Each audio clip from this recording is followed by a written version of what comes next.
अस्सलाम वालेकुम, कैसे हैं सब ठीक है। उम्मीद करती हूँ सब ठीक ही होंगे। मैं एक बात करना चाहती हूँ। कुछ दिन पहले हमारी लड़ाई हुई थी इधर जंग में।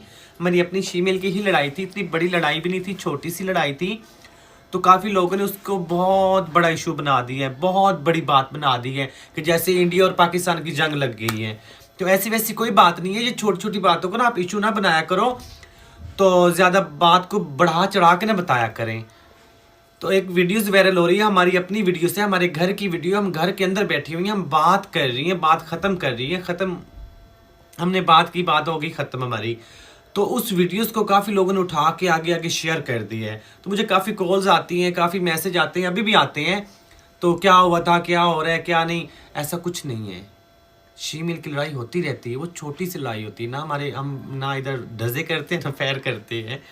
तो ना हम किसी